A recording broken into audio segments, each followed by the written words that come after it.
Que todos os justos se alegrem pela obra de Iau. Toquem a harpa em louvor a Iau e cantem a Iau uma nova canção. Suas palavras são de amor ao que é certo e justo. Por meio dela, ele fez os céus e todos os seus exércitos. Por sua ordem, criou o sol, a lua e as estrelas. Juntou os mares e as águas profundas em imensos reservatórios. Que toda a terra o tema, e também as criaturas, pois a sua vontade, o todo foi criado. Ele desfaz os planos feitos por qualquer nação, não deixa que se realize, mas o que planeja dura para sempre, e suas decisões são eternas. Feliz é o povo que tem Iau como seu Criador. Ele vê todos os homens, e não há rei que se salve com o poder de seus exércitos, mas seu olhar vigia e protege os que o temem e dependem de seu amor. Quando houver perigo de vida, quando houver fome na terra, Iau o salvará. Ó Iau, que teu amor nos acompanhe, pois nós confiamos em ti. Eu sou o Shaul Netzerim Madagalena. É um prazer nós nos encontrarmos aqui, meus irmãos, minhas irmãs, para mais um estudo, para mais uma reflexão sobre a palavra de Iau. E hoje nós temos como título de nosso estudo Revelação de Iau. E é fantástico, irmão. Deixa eu anotar aqui para mim não esquecer, porque às vezes eu esqueço, irmão. Vou anotar aqui uma situação aqui. Só um momento. Que veio agora na minha cabeça, eu tenho que anotar. Então, irmãos, nós vamos falar hoje das revelações de Iau. E muita gente se engana quando pensa que um profeta ele tem que falar só de profecia em relação ao futuro. Porque a gente foi acostumado a entender um profeta, e quando o profeta fala, ele tem que falar de revelação futura. Não, ele tem que falar de revelação futura se ele estiver profetizando algo para o futuro. Mas, no contexto geral, no contexto da obra, um profeta fala o que Iau mostra para ele, o que Iau revela a ele, seja do passado ou seja do futuro. A obrigação do profeta, o dever do profeta, é anunciar as verdades de Iau, os conselhos, e sempre buscando o objetivo de nutrir o povo de Iau com a palavra da verdade. E nós, irmãos, vamos hoje falar desse assunto, revelação de Iau. E eu até entendo que nossos irmãos Iaudim, eles querem que a maioria deles, não todos, prefere que a gente foque mais a respeito dos nomes sagrados. E quando a gente prega a palavra, usa o nome de Iau e Iauxa, nós já estamos falando do nome sagrado. Nós que somos Iaudim, nós estamos sendo purificados dos nomes antigos, dos nomes paganizados, e mais precisamente dos nomes de blasfêmia, né? Porque tem alguns nomes aí que eles só são paganizados entre aspas, porque as pessoas elas estão com mania de paganizar tudo. Uma coisa é nome de blasfêmia, outra coisa é você paganizar nome que não pode ser paganizado, porque cada língua tem a sua estrutura. Cada língua tem a sua estrutura. E se nós formos analisar, se nós formos pegar Gênesis 11, nós vamos entender que todas as línguas que existem no planeta foi Iau que criou. Iau que trouxe a existência. Porque Iau é o autor de tudo que existe, animado e inanimado, negativo e positivo. Iau é o autor de tudo. Por isso ele é a majestade do universo. Por isso ele é o soberano, o supremo do universo. Então, só para você ter uma ideia do que nós estamos falando aqui, um profeta não precisa necessariamente profetizar o futuro, mas consertar, corrigir interpretações no presente.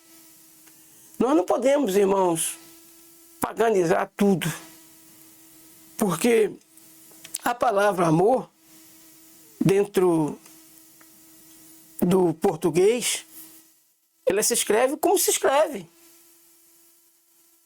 A-M-O-R. Aí, de trás para frente, se lê Roma. Olha o absurdo. As pessoas paganizar o nome de uma cidade, Roma, porque é uma cidade onde está assentada a grande prostituta. E agora eu vou aqui paganizar o nome Roma, porque é uma cidade onde está assentada a grande prostituta. Então os Eudim que moram lá, eles têm que sair de lá. Eu vou chegar aqui, irmãos,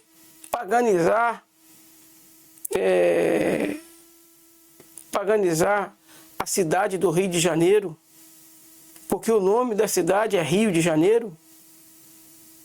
Ou seja, eu conheci isso há pouco tempo, mas janeiro é uma menção, né? Como é que eu posso falar? Uma pronúncia que parece que está entrelaçada com o ídolo Jano. Agora eu pergunto para você, quem é o ídolo Jano? Quem é? Ele existe? Ele pode receber alguma coisa? Ele pode dar alguma coisa a alguém? Não. O apóstolo Shaul disse que o ídolo nada é. O ídolo não é nada, irmãos.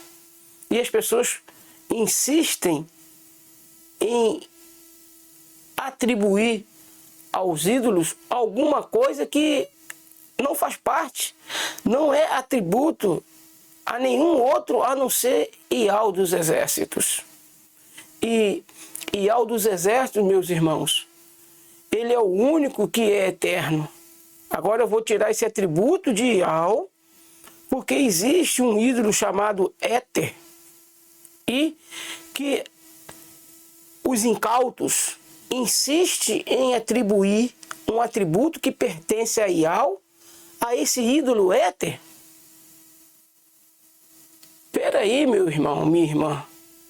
Tu vai tirar um atributo que é do autor da tua vida, do teu Criador, para atribuir, para dar a um ídolo que nem existe? Porque existe Ialdim que não pronuncia a palavra eterno, porque eles dizem que está relacionado ao ídolo Éter.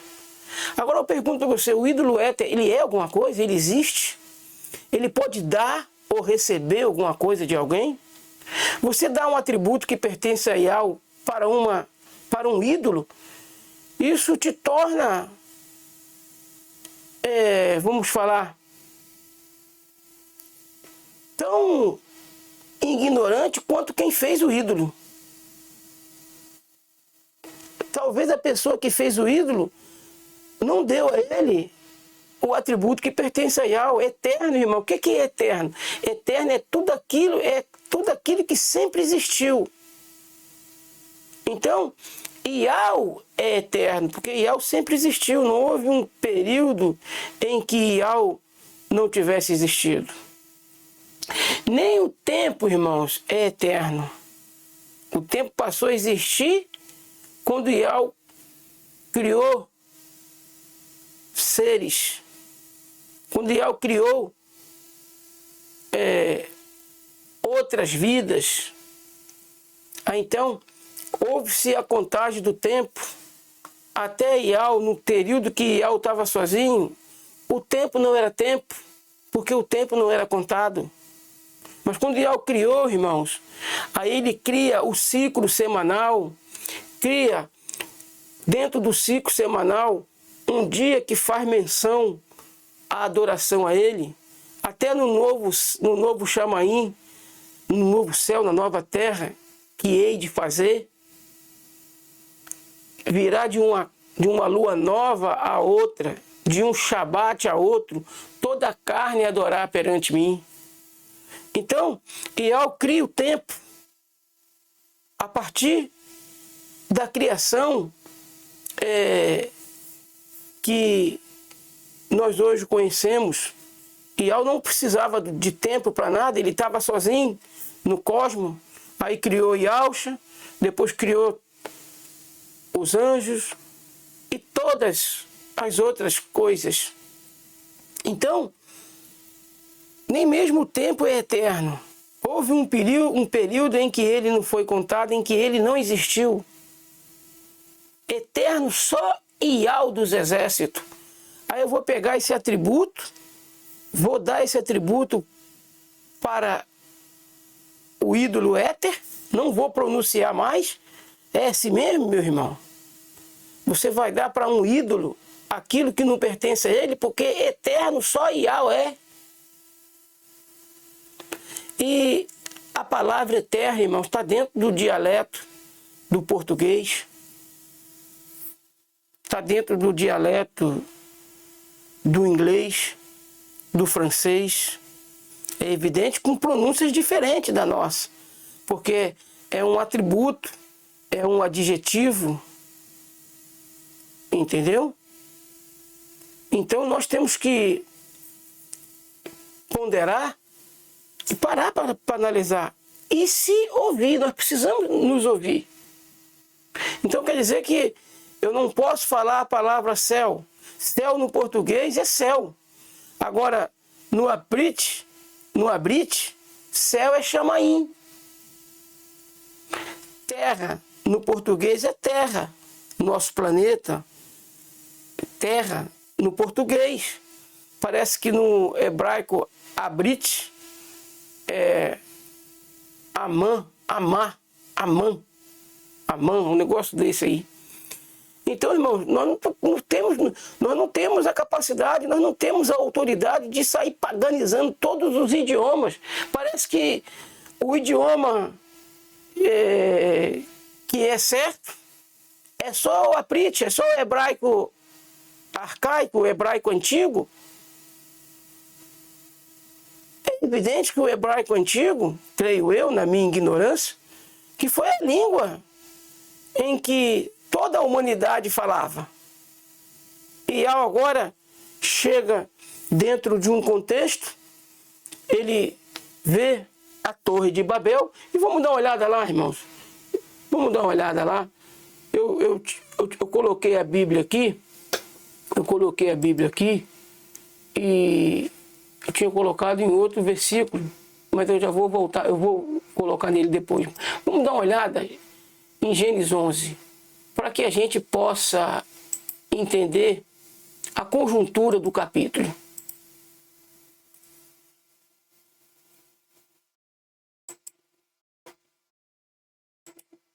Aí está, queridos e amados irmãos. Ora, em toda a terra havia apenas uma linguagem e uma só maneira de falar. Vocês estão observando, irmão? Em toda a terra havia apenas só uma linguagem. Era só uma. Eu acredito que era o hebraico, o Abrit. Sucedeu que, partindo eles do Oriente, deram com uma planície na terra de Siná e habitaram ali. E disseram uns aos outros: vinde, façamos tijolos e queimemo-nos bem. Façamos-nos tijolos e queimemo-los bem. Os tijolos serviram-lhes de pedra e o betume de argamassa. Disseram: vinde, edifiquemos para nós uma cidade e uma torre cujo topo,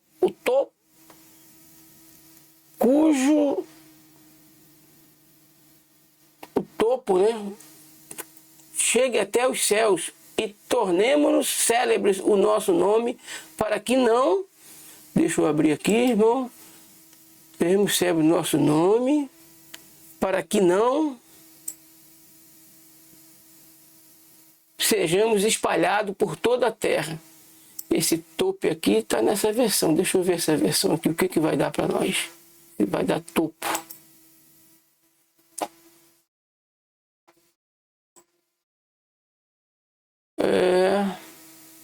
disseram uns aos outros: façamos os tijolos e queimemos-los bem. E foi-lhe os tijolos por pedra e o betume por cal. E disseram-lhe: eia, edificamos nós uma cidade e uma torre, cujo cume toque nos céus, e façamos-nos um nome, para que não sejamos espalhados sobre a face de toda a terra.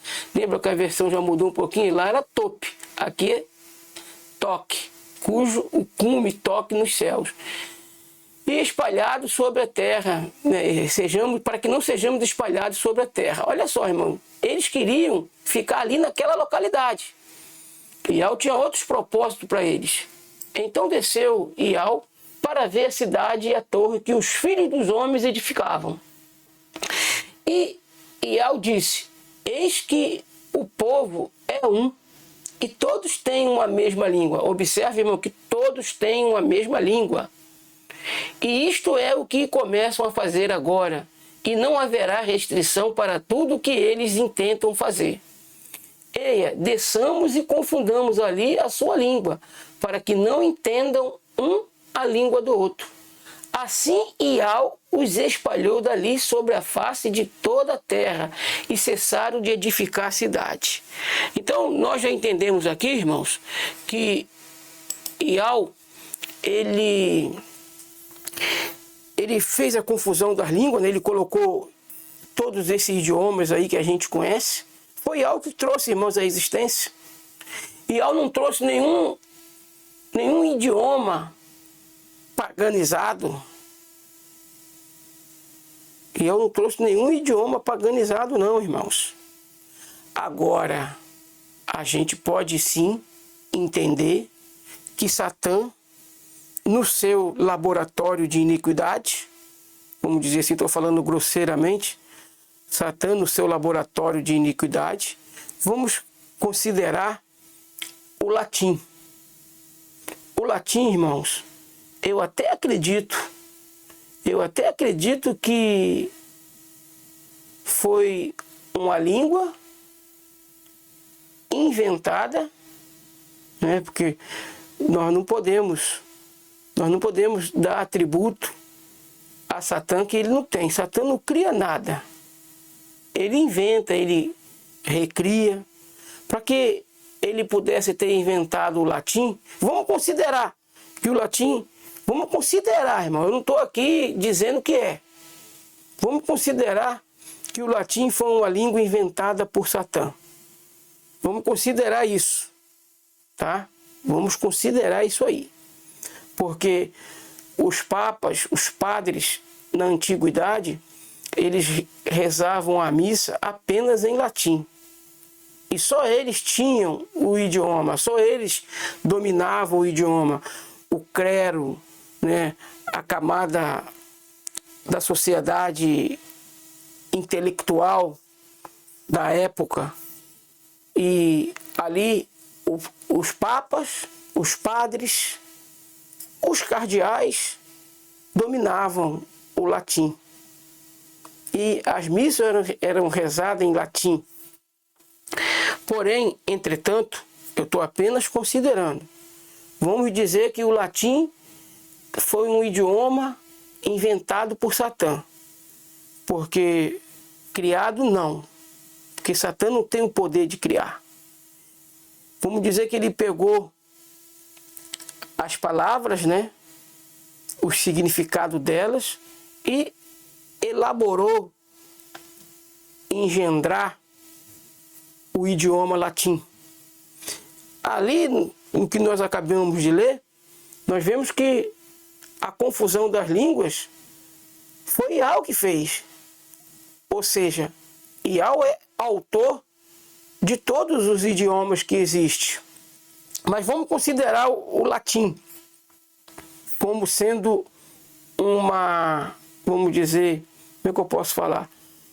Uma injeção de Satã no meio dos dialetos, no meio dos idiomas que Ial criou.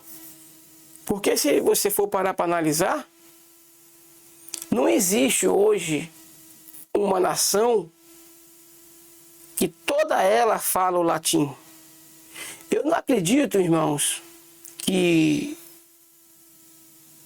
todo mundo que está ali dentro do Vaticano, que o Vaticano é um país dentro de outro país, ou seja, o Vaticano é um país dentro da Itália, né?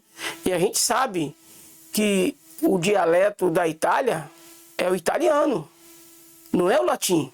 O latim é o dialeto do Vaticano. E vamos dizer aí então que esse dialeto, esse idioma, foi uma injeção de Satã no meio de todos os outros idiomas, para que ele pudesse receber a adoração abertamente ali no meio do povo, no meio do povo, como é que eu posso falar? Do povo fidalgo, né? Dentro do Vaticano, porque o Papa é uma espécie de rei, irmão. O Papa, ele é uma espécie de rei. Dentro do Vaticano, ele é uma espécie de rei, uma espécie de presidente. Porque o Vaticano é uma nação dentro de outra nação. E as missas eram rezadas no latim. Porque no latim, quando eles estão cantando, quando eles estão rezando no latim, eles estão adorando Satã, irmãos. E eu acredito que o latim é uma injeção de Satã para que ele recebesse adoração abertamente, sem despertar desconfiança nos outros povos, ou mesmo em quem faz parte hoje. Por exemplo, se o católico tivesse noção de que os papas, os cardeais, os padres, eles adoram Satã secretamente, eles iriam deixar de ser católico. Então, há um encanto, vamos dizer assim, que não permite que os nossos irmãos católicos sinceros, que estão ali, né, com a sua adoração, achando que está adorando o autor do universo, e no entanto eles não estão adorando o autor do universo. Então, essa é uma, né, é uma das verdades, é uma revelação que Ial está trazendo agora aqui. Nós não temos o direito, meus irmãos, de paganizar todos os idiomas que Ial criou, porque nós achamos isso, não passa de achismo, irmão. Paganizar a palavra amor, porque de trás para frente se lê Roma, por causa disso. Então quem mora em Roma é pagão, irmão? Por morar em Roma? Não. Ninguém se torna pagão por morar em nenhuma cidade. Tenha ela o nome que for. Ninguém se torna pagão por morar numa cidade. Por exemplo, Roma é onde está assentada a grande prostituta. Isso é fato. É onde ela está assentada. Agora, quando fala para sair de Babilônia, irmãos, é para sair do sistema de coisas, do sistema de adoração que Babilônia apresenta. Não é necessariamente você se mudar de casa, sair geograficamente de um lugar.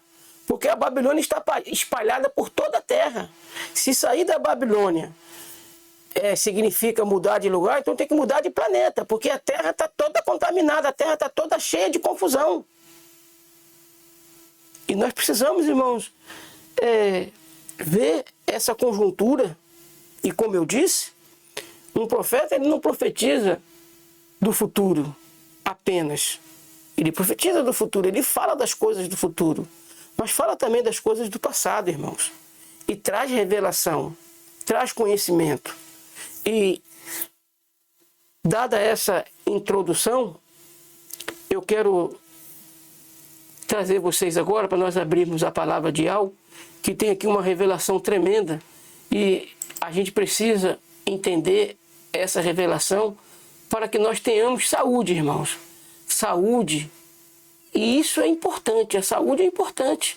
Se você não tiver saúde mental, física e espiritual, vai dar ruim, vai dar problema. E aqui, irmão, nós vamos falar um pouco ainda no livro de Gênesis. Agora aqui nós vamos trazer a revelação e quero que vocês procurem entender dentro do contexto que nós entender o contexto da revelação. Porque entendendo o contexto da revelação, irmãos, nós vamos entender toda a conjuntura do que era antes do pecado, antes da queda do homem, e o que passou a ser depois da queda do homem. Então a gente tem que entender todo o contexto, toda a conjuntura profética antes-queda e pós-queda.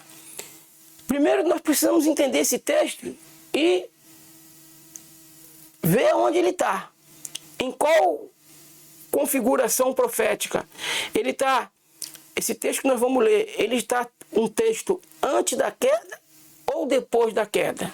É evidente que Yahweh tinha acabado de criar todas as coisas e agora chega para nós, no caso para Adão e Eva, e diz para ele: olha, a comida de vocês vai ser essa aqui, ó.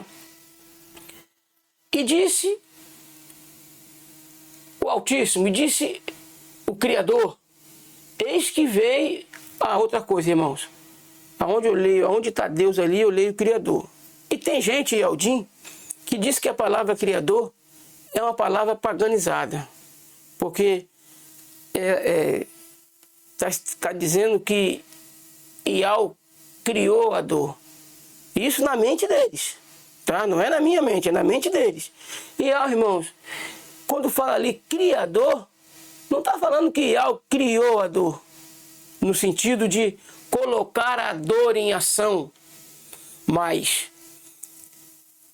ao longo do relato que a gente entende das Escrituras, Yahweh fez todas as estruturas que nós conhecemos, irmão. Se o homem não tivesse pecado, não ia ter dor. Não ia ter dor. Uma coisa é criar e outra coisa é colocar em ação. Vamos considerar que o texto está querendo dizer isso. Criador está querendo dizer que Yahweh criou a dor. Muito bem, vamos dizer que Yahweh criou a dor. E eu acredito, irmãos, que ele criou o bem e criou o mal, mas ele não é o causador. O que causou a dor foi a desobediência de Adão e Eva. Enquanto eles estivessem firmes, sem desobedecer ao Pai, nunca que a dor, como nós conhecemos hoje, nós iríamos conhecer. Então o fato de Yahweh criar a dor não o torna o causador da dor. O fato do fabricante de arma criar a arma não faz dele um assassino. Assassino é quem puxa o gatilho, irmãos. Então quando tu chama Yahweh de criador, ele é criador no sentido de que é aquele que cria, é aquele que faz as coisas. E vamos considerar, irmãos, as Escrituras afirmam que ele criou tudo. E não tem nenhum texto que diz assim, ó, ele criou tudo exceto o mal. Não tem nenhum texto que fala isso. Ele criou tudo exceto a dor. Não tem nenhum texto que fala isso, irmão. Ele criou tudo que a gente conhece ele criou. Agora, o fato dele criar a dor, ele também criou a cura. Ele criou o remédio. Por exemplo, a pessoa está com dor de dente. Qual é o remédio para dor de dente? Tomar um analgésico e depois que a inflamação toda parar, que a dor de dente parar, é ir no dentista, cuidar desse dente, fazer uma obturação ou até mesmo arrancar. Eu prefiro arrancar, porque eu fiz uma obturação que depois de 5 anos o dente começou a doer de novo. Aí dali para cá, aliás, eu tenho 1, 2, 3 dentes só extraídos. 1, 2, 3. E Yahweh, irmãos, ele é o criador de todas as coisas. E quando eu digo que ele é o criador de todas as coisas, criou até a dor, irmãos. Iau criou até a dor. Mas isso não o torna ele o causador da dor. É isso que você tem que entender. É como o fabricante de arma. O fabricante de arma não é assassino, irmão. Assassino é quem puxa o gatilho. Ou quem paga para puxar o gatilho. Entende? É isso que vocês, que nós, não vocês, não nós, o que eu me incluo, eu faço parte do corpo de Yahshua. Então, quando um membro do corpo de Yahshua está ensinando alguma coisa errada, é como se eu estivesse ensinando alguma coisa errada. Eu faço parte do mesmo corpo. Eu não me excluo do corpo de Yahshua, não, porque tem Yaldim ensinando coisas erradas. É como se eu mesmo estivesse ensinando. Eu estou fazendo parte do mesmo corpo. Então nós temos que cuidar um do outro, irmão. É por isso que nós temos que amar um ao outro. É por isso que quando você vê o teu irmão ensinando coisa errada, você não deve chamar ele de herege. Porque você está chamando a você mesmo de herege. Você faz parte do mesmo corpo que ele. Você está chamando o corpo do Machia de herege. Quando você julga o teu irmão, quando você rotula o teu irmão. Ou a gente não faz parte do mesmo corpo. Ou Yahweh não vai punir quem faz divisão no corpo de Yahshua. Então, irmãos, ali quando eu leio, ali no lugar de Deus, quando eu leio o Criador, eu não estou cometendo nenhuma blasfêmia, porque as Escrituras afirmam que Yahweh criou todas as coisas, inclusive a dor. Mas ele não é o causador da dor. A causa da dor é a nossa desobediência. É nós andarmos errados naquilo que nós sabemos que devemos andar certos.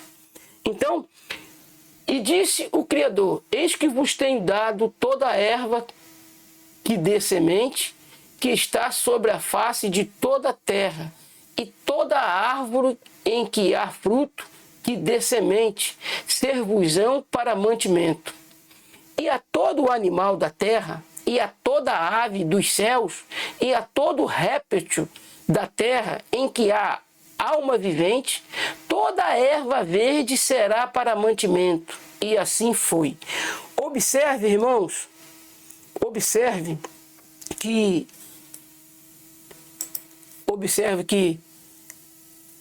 a alimentação vegetariana, através das ervas, dos grãos, dos frutos, ela foi dada num contexto para o homem e também para os animais.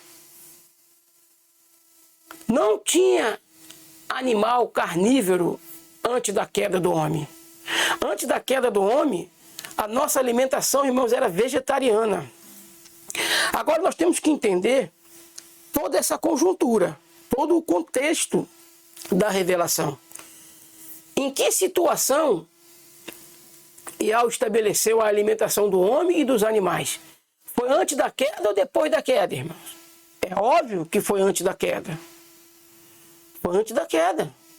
Porque depois da queda, Yahweh, ele estabelece de modo racional para o homem a sua nova alimentação. Ele, então, inclui outras formas de se alimentar, outros alimentos no cardápio humano.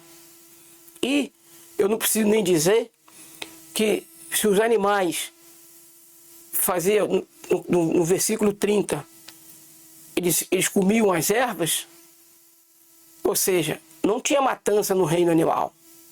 Não tinha matança, não tinha um topo na cadeia alimentar. Na cadeia alimentar, em toda a cadeia alimentar, o homem está no topo. O homem, ele está no topo. Por quê? Ele tem mais facilidade de matar um leão do que um leão matar ele. Vocês sabem disso. Agora, se ele vai desarmado para uma floresta, aí, meu amigo, quem está no topo é o leão. Porque o leão tem os instrumentos que ele pode matar o homem. Muito embora o homem, mesmo sem arma, tem sabedoria. O homem pode armar a armadilha e matar o leão. Mas, numa disputa tete a tete, testa a testa, cara a cara, o homem desprevenido, tu acha quem é que vai ganhar? É o leão. Mas no topo da cadeia alimentar está o homem. No topo da cadeia alimentar. Aí depois do homem, vem o leão. né? Porque dentro da cadeia alimentar, na selva, o leão está no topo. Eu não vejo nenhum animal correndo atrás do leão para matar o leão. Mas no topo geral está o homem. Nos mares estão lá os tubarões, as orcas, enfim. Então, partindo dessa estrutura que Iau nos dá uma alimentação a seguirmos antes da queda, nós temos que pensar na estrutura pós-queda. Por que nós temos que pensar nisso, irmãos, na estrutura pós-queda? Porque, veja bem, Adão e Eva, eles com o corpo perfeito, eles podiam comer a banana com casca e tudo, irmão, que não dava nada.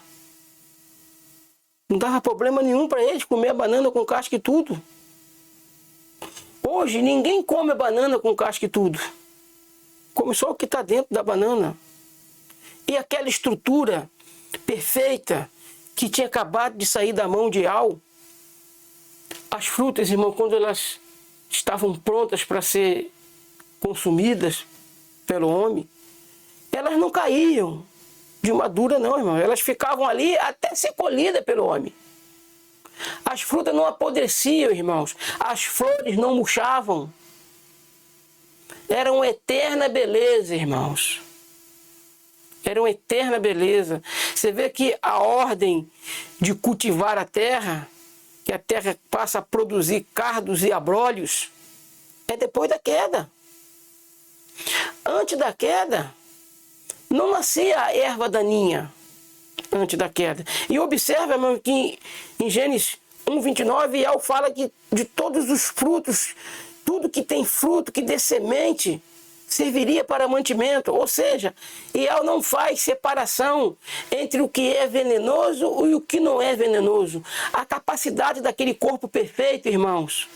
Podia até comer folha de comigo, ninguém pode.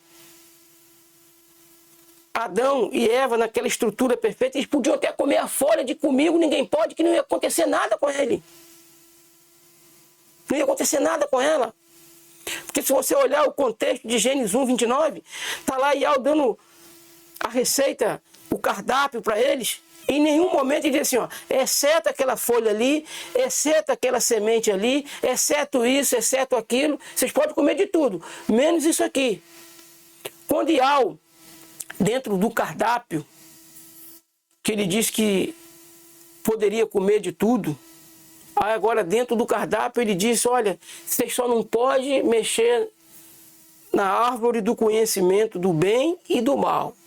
Vocês não podem comer o fruto dela, porque no dia que vocês comer, vocês vão morrer. E não só eles, irmão, toda a natureza.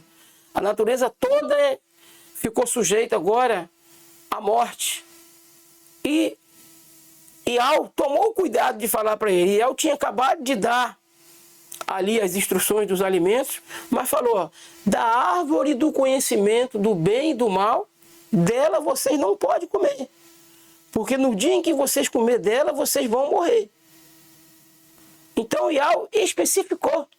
Iau mostrou, olha, aquela árvore ali vocês não podem comer não. Pode comer de tudo, menos daquela árvore. E foi exatamente aquela árvore que eles comeram. E ao comer aquela árvore, eles perderam toda a estrutura daquele corpo perfeito. Agora o corpo deles, irmão, não tinha mais a capacidade de assimilar todas as coisas. Não existia um único legume, uma única fruta. Não existia nada, irmãos, que eles pudessem comer antes da queda que o organismo deles não absorvesse. Eles não precisavam sequer de urinar, irmãos. O corpo que eles tinham era um corpo perfeito. Eles não precisavam de defecar, porque era um corpo perfeito. Era um corpo que assimilava, processava tudo do alimento. E o alimento em si era todo perfeito. Não tinha impureza no alimento. O alimento agora passou a receber a impureza por causa da transgressão do homem. Hoje agora nós não podemos comer uma banana com casca e tudo. Hoje agora quando nós comemos, irmãos, uma salada, aí você vai olhar lá nas fezes, você encontra o caroço de feijão. Por mais que você mastigue, você vai encontrar pelo menos a casca do feijão. Você encontra nas fezes.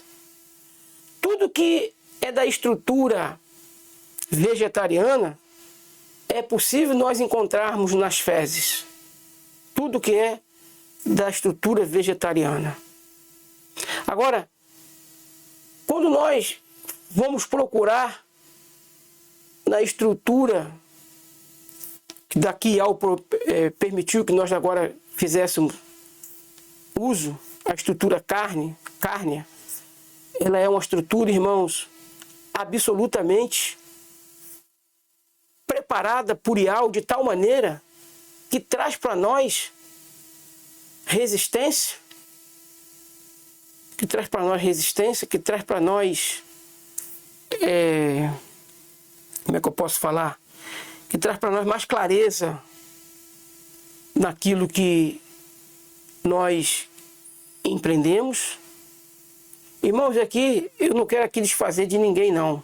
Longe de mim isso. Desfazer, entristecer meu irmão, minha irmã por causa de comida. Mas eu fiz uma análise. Eu fui ajudante de pedreiro, irmãos. Hoje eu posso dizer que sou até pedreiro porque eu tenho capacidade de fazer uma casa. Mas eu fui ajudante de pedreiro durante muitos anos. E eu, vendo a resistência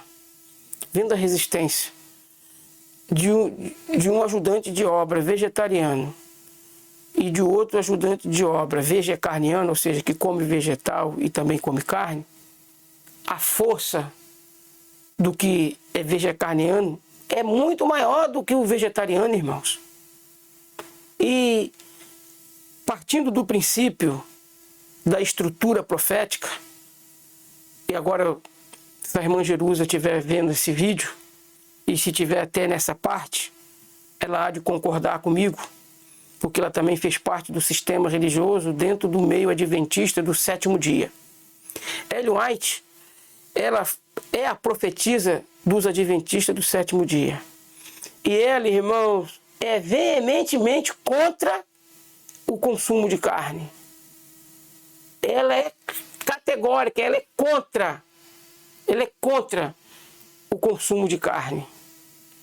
E hoje eu sei que ela é uma profetisa de Satã, não é uma profetisa de Ial. Porque um profeta de Ial jamais vai ensinar os irmãos a não comer carne.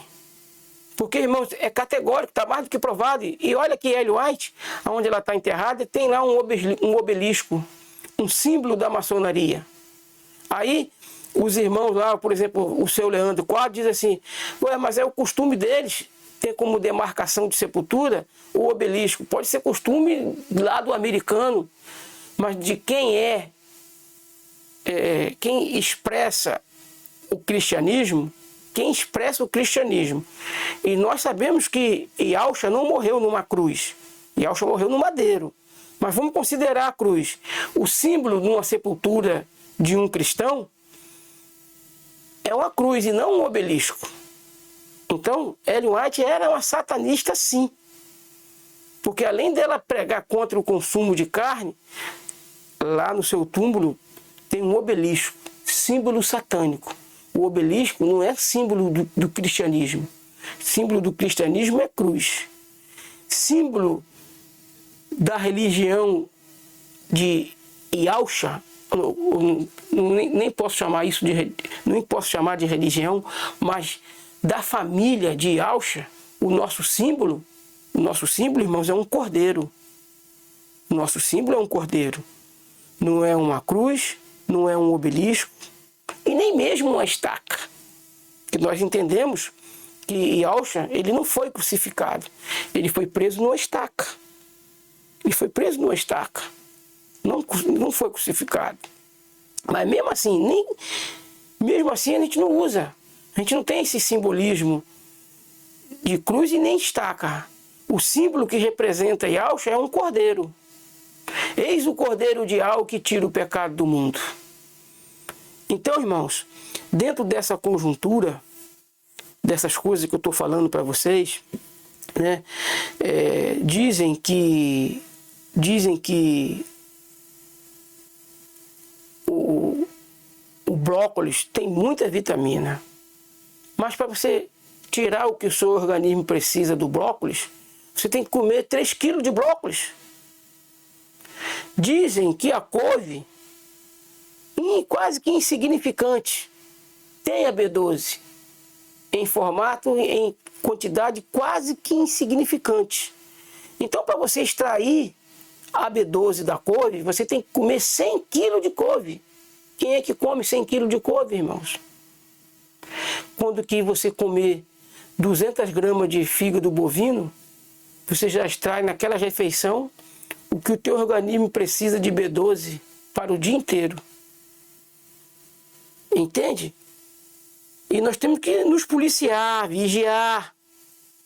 Eu sei que a nossa irmã Jerusa gosta muito da cultura vegetariana e não tem nenhum pecado nisso, irmãos. A cultura vegetariana, o vegetarianismo, o comer vegetal, o comer legumes, o comer fruta, o comer cereal, não tem nenhum problema nisso não, irmãos. Não existe problema nisso. Agora, o que existe, nós temos que ficar de olho, ficar atento, é no que Ial dos Exércitos nos ensina. Quando ele deixou aqui em Levítico 11, vamos dar uma lida em Levítico 11. Levítico 11.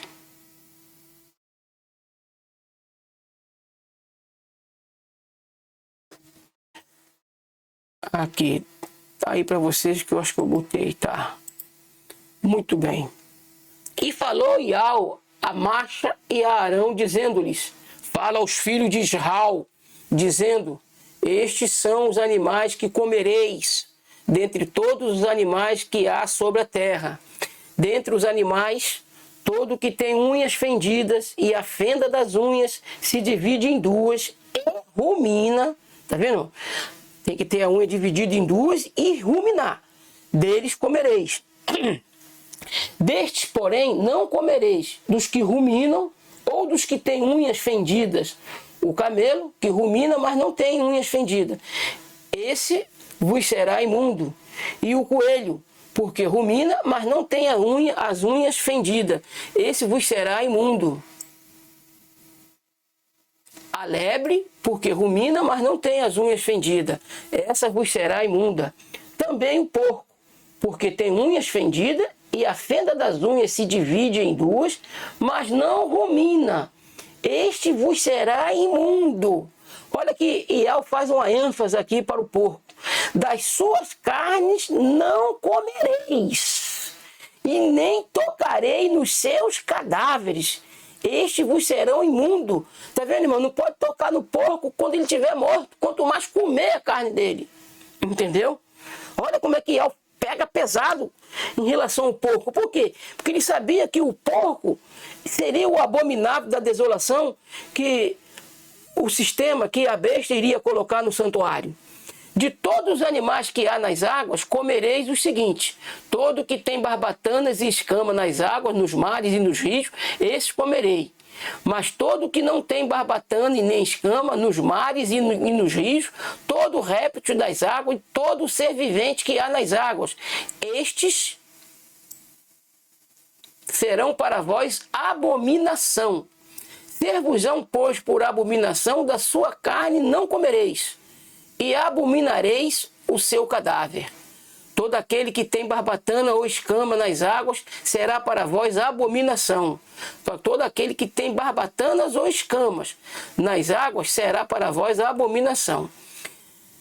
Das aves, estas abominareis, não se comerão. Serão abominação a águia, o quebratoso, o chofrango, o miliano, o abutre e o abutre segundo a sua espécie. Todo corvo segundo a sua espécie. O avestruz e o mocho e a gaivota, o gavião, segundo a sua espécie.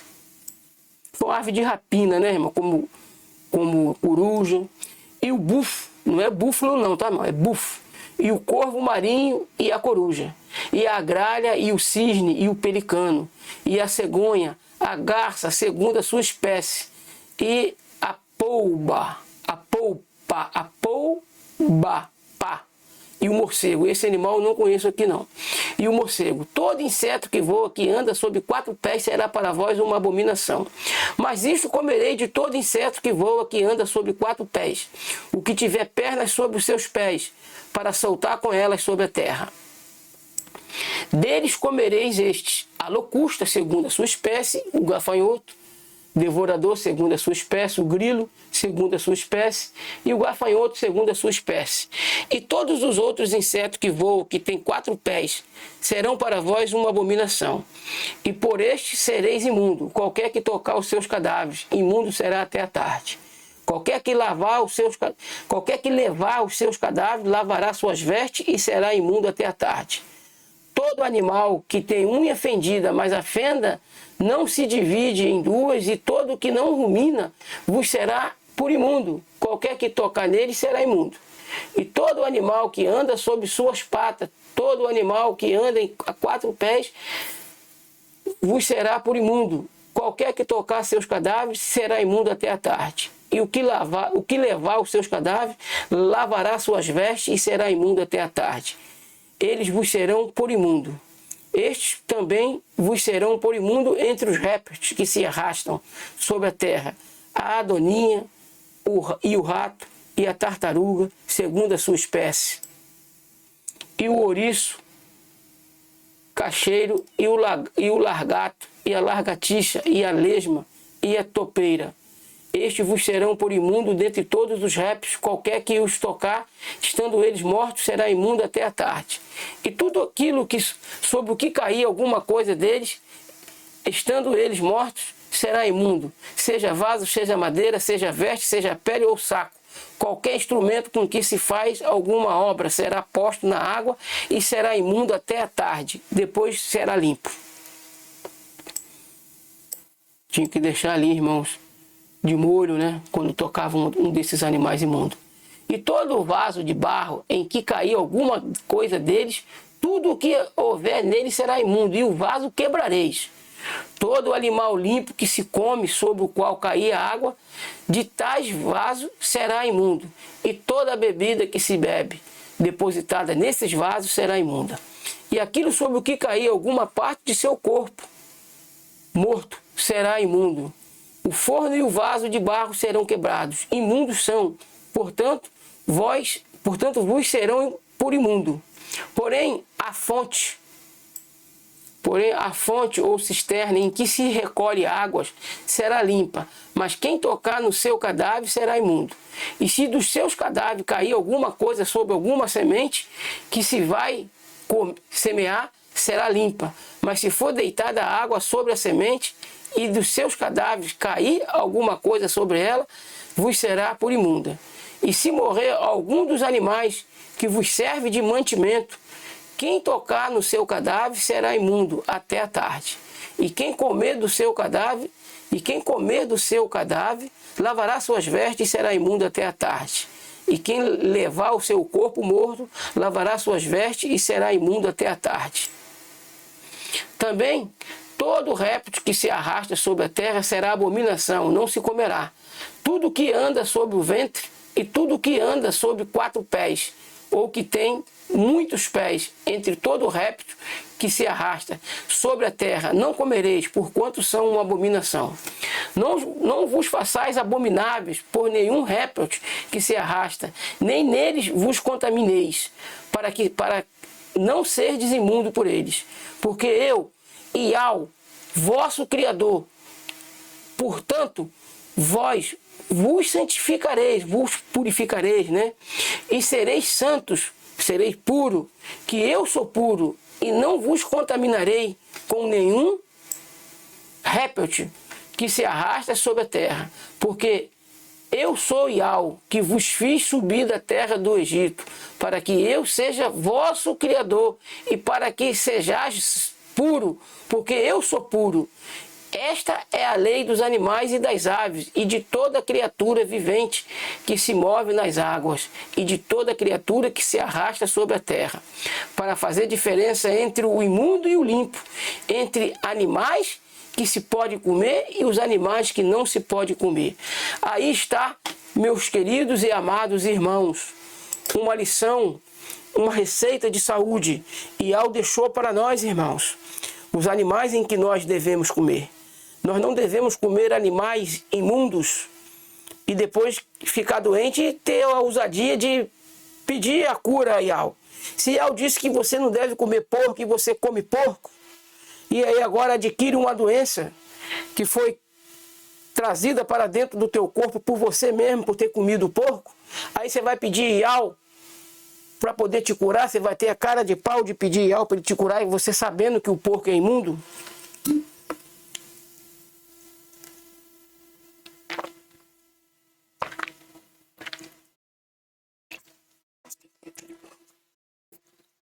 Sabendo que o porco é imundo, aí você vai fazer exatamente o que o Iau pede para não fazer? Você vai comer o porquinho? Você vai comer o bagrim? O bagre? Você vai comer a cavalinha? Porque o bagre, a cavalinha, tem barbatana, mas não tem escama. Então a gente não deve comer. Você vai comer o camarão? Tem barbatana, mas não tem escama. Agora você pode comer a curvina, você pode comer a sardinha, você pode comer você pode comer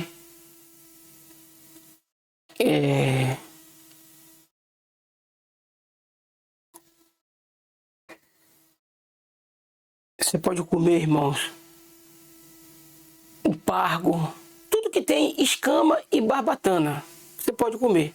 Se tiver escama e barbatana, que são as nadadeiras, né? E escama, você pode comer. Aí você dá água do rio lá, você vai pegar o mussum e vai comer? O mussum, ele vive na lama e é uma espécie, tipo uma espécie de réptil, né? De cobra. Entendeu? Eu já comi mussum, eu não sabia, eu já comi. E por sinal foi muito gostoso ao meu paladar. Mas com o pecado não é diferente. O pecado, ele é gostoso sim ao nosso paladar, aos nossos olhos, mas produz um resultado terrível. A carne de porco é uma carne gostosa sim, quem já comeu sabe disso que é, mas produz resultados terríveis. Então, irmãos, a revelação de Iau, ela é tremenda. Repito, mais uma vez, não sou contra os vegetarianos, não sou contra.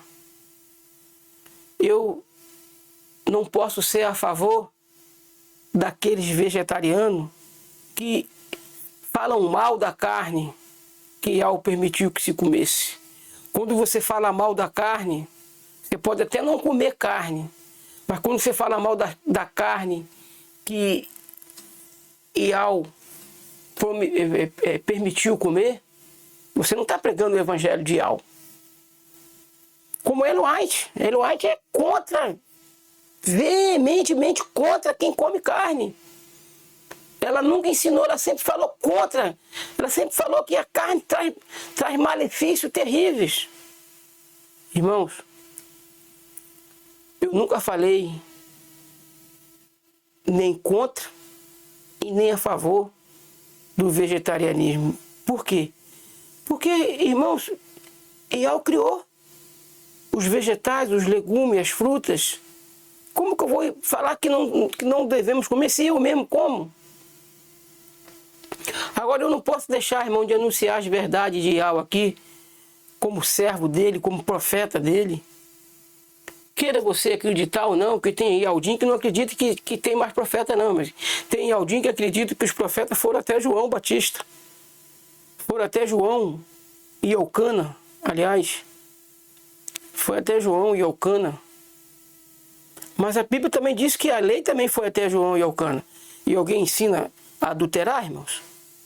Um mosquito engole um camelo. E vão ficando cada vez mais duros espiritualmente, porque não recebem o amor da verdade. Então vão ficando cada vez mais duros.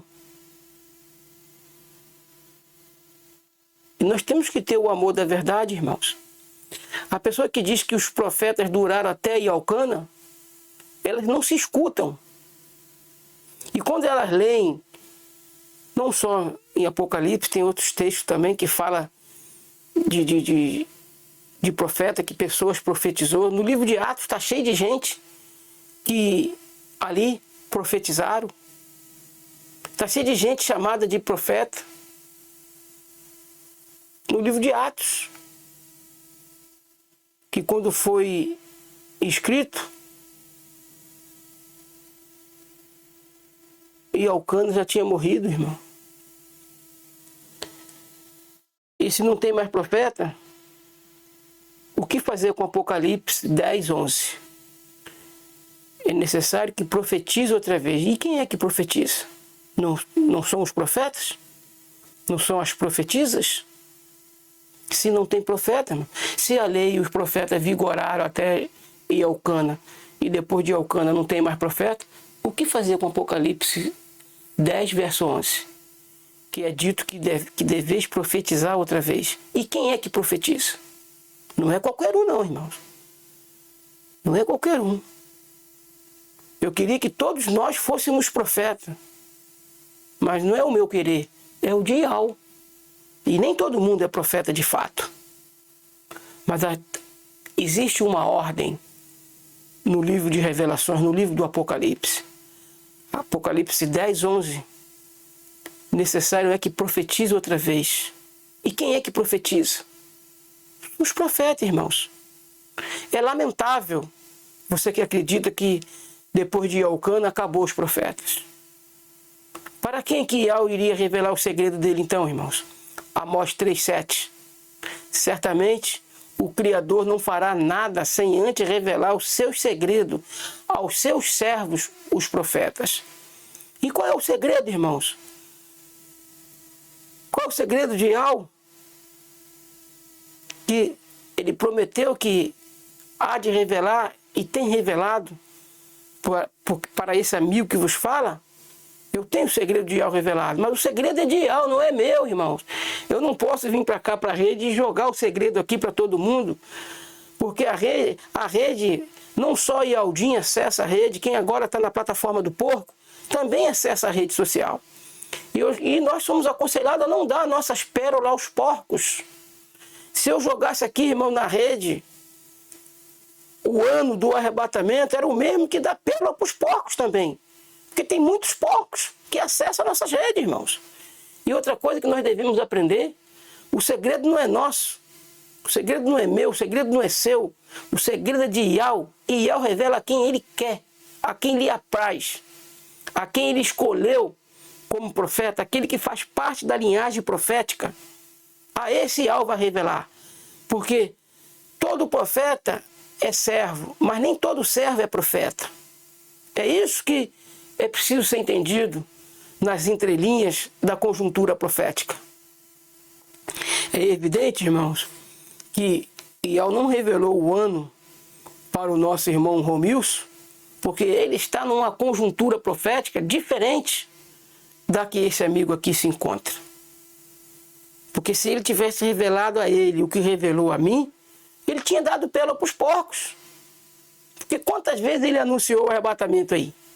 Se fosse verdade, ele tinha dado. Se tivesse de fato de acontecer, ele teria dado pérola para os porcos. Mas ele não deu pérola aos porcos, porque nenhuma das vezes que ele anunciou o arrebatamento, nenhuma das vezes aconteceu. E nós temos que lembrar, irmãos, não perder isso de mente. O fato dele ter anunciado o arrebatamento não ter acontecido, está dentro daquela conjuntura, daquela configuração de 2 Tessalonicenses 2, 9 a 13.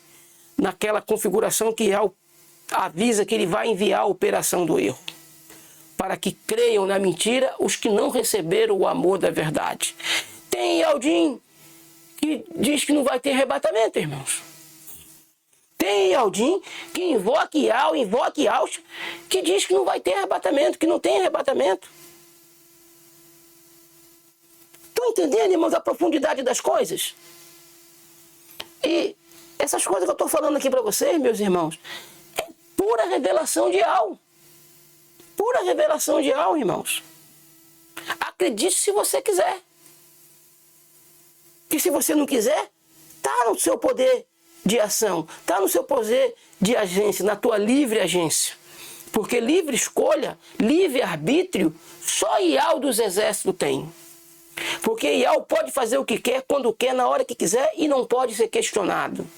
Nós não temos livre arbítrio, nós temos livre agência. A livre capacidade de escolher dentro da nossa esfera de ação. Porque tem coisas, irmãos, que não está ao nosso alcance, que nós não podemos escolher. Quer o exemplo de uma delas? Quer o exemplo de uma? Eu vou dar aqui o exemplo de uma. Você pode escolher dizer assim, não quero nada com o Iau, mas também não quero nada com o diabo. Você pode fazer essa escolha?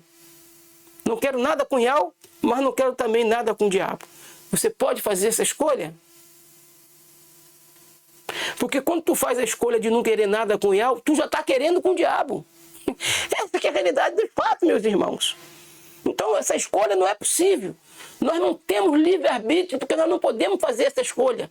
Escolher nos alienar de Iau e também nos alienar do diabo. Não quero nada com Iau, não quero nada com o diabo. Essa escolha nós não podemos fazer. Então como é que nós temos livre-arbítrio? Como é que nós temos livre escolha? Nós temos livre agência, é diferente de livre escolha. Eu escolhi gravar esse vídeo, colocar essa camisa azul. Colocar essa camisa azul aqui. Escolhi para fazer algumas anotações hoje com a caneta verde. Eu tinha aqui uma caneta azul. Tenho aqui uma caneta azul.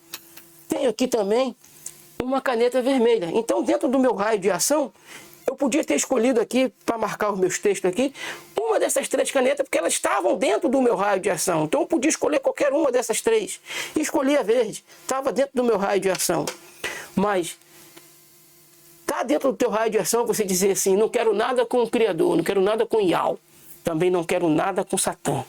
Você não pode fazer essa escolha. Porque quando você diz assim, não quero nada com Iau, tu já abraçou Satã. Não tem como você falar, não quero nada com Iau e não quero nada com Satã. Porque com Iau, irmão, não tem um muro para você ficar em cima. Com Satã tem. Satã quer que você fique em cima do muro. Porque ao ficar em cima do muro, tu está do lado dele. Por isso nós temos que tomar nossas decisões em favor de Iau, ao lado de Iau.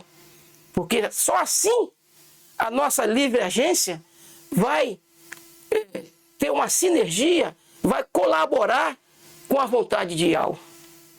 Nós não temos livre-arbítrio, temos livre agência. Aprendam isso. Nós não temos livre-arbítrio. A palavra arbítrio, a raiz da palavra é árbitro, é juiz. Quem é o juiz de todo o universo? Quem é o juiz, irmãos? É Iau dos exércitos. Eu não sou juiz. Iau é. Então ele tem livre-arbítrio, eu não. Eu não posso escolher. Não quero nada com o Iau, também não quero nada com o diabo. Porque se você escolher não querer nada com o Iau, tu já está querendo, já abraçou o diabo, mesmo sem querer. A gente já nasce aqui, irmão, condicionado. A gente já nasce aqui condicionado. A gente não escolhe nascer nesse mundo, irmãos, fora do alcance do pecado. A gente não escolhe, a gente não tem essa escolha. Então nós não temos livre-arbítrio. Nós não temos livre-arbítrio, nós temos livre agência. Como eu dei aqui, como eu desenhei aqui, porque isso aqui é uma espécie de desenhar. Como eu desenhei aqui, ó. Como eu desenhei aqui para os irmãos. Isso aqui, irmão, para me marcar aqui os textos, estava dentro do meu raio de ação. Eu podia ter escolhido qualquer uma dessas 3 canetas e escolhi aqui a verde para trabalhar hoje com os textos que eu coloquei aqui. E eu pude escolher. Eu pude escolher a caneta preta, irmão? Não, porque a caneta preta ela não está aqui. Não está no meu raio de ação. Entende? Então, livre agência não é o mesmo que livre-arbítrio. Não é o mesmo que livre-arbítrio. E isso a gente precisa aprender. E a gente tem que ter a revelação de Iau em tudo que é necessário, irmãos. A revelação de Iau na nossa alimentação, Tem problema, se você quer continuar a ser vegetariano, não tem problema algum. Nenhum problema. Porque o reino do céu não consiste no que a gente come ou no que a gente bebe, mas em sim fazer a vontade de Yahweh. Entende? E nós precisamos buscar na fonte de todas as coisas. E quando falo buscar na fonte de todas as coisas, é buscar em Yahweh, o Pai, em nome de Yahushua, o Mashiach, o Filho. Pois a nossa comunhão é com o Pai e com o Filho. Que Yahweh nos abençoe rica e abundantemente, em nome de Yahushua, o Mashiach. Assim seja.